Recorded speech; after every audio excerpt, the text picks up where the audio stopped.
Za vami je izredna serija 8 zaporednih zmag, če štejemo še tisto s Panathinaikosom.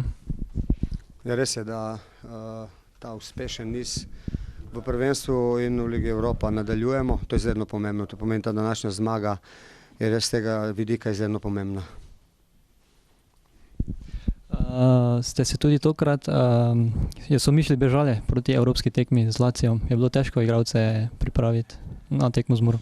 Tako je, časa med tekmami je res izredno malo.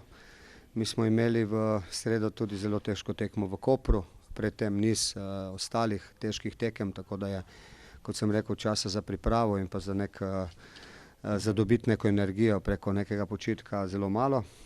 Vendar nam ne preostane nič drugega, kot da pristopamo svojim nalogam resno, tako kot je bilo danes. V nekem trenutku smo igrali zelo dobro, začeli zelo dobro tekmo, tudi povedli z rezultatom 1-0, potem vmes imeli kar nekaj priložnosti, da bi povišali rezultat, kot se je pa zgodilo tudi na prejšnji tekmi, smo potem v končnici izgubili nekaj energije in še se borili za to zmago, vendar si fantje jasno zaslužijo čestitke, niz je res fantastičen. Ko ste že dejali, tudi tokrat ste zadeli v zgodnji fazi tekme. Ja, začeli smo tekmo zelo dobro, napadali globino po bokih, so imeli nasprotniki veliko težav z nami, oni so nam namerno zaprli sredino, vejo, da znamo biti tu zelo nevarni, vendar so nam tu odprli boke in preko kombinatorike po boku, bočni krilni smo prihajali do priložnosti, v pravem trenutku zadeli in izkoristi pač to možnost, da tudi na tej tekmi zmagamo. Gospod Bogatinov, poraz v Mariboru gotovo nič tragičnega. Ni nič tragičnega, škoda, tako bom rekel.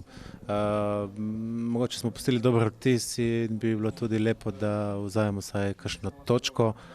Če se pa zdaj mogoče po šahovsko vsaj 0,5 točk, vsaj nekaj, da dobimo. Ta vtis misli, da nič ne šteje. To je žal, zdaj upam pa, da malo večjo samozavest po taki tekmi pa bomo lahko imeli in pokazali v naslednjih prvenstvenih tekmah. V moštvo ste vključili kar nekaj novincev, kot kaže so se kar dobro vklopili.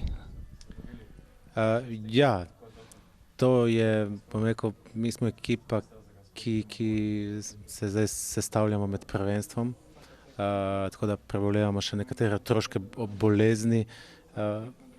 In jaz mislim, da Mariboru bo veliko težje v Murski Soboti potem 1. decembra, ko se dobimo še v letošnjem letu še enkrat.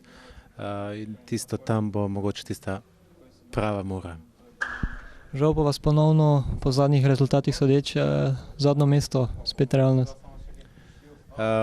Ja, to je nogomet, se pravi, potrebno je zbirati točke in jaz upam, da 1. decembra, tako kot sem že večkrat rekel, bo pogled na tabelo popolnoma drugačen kot danes.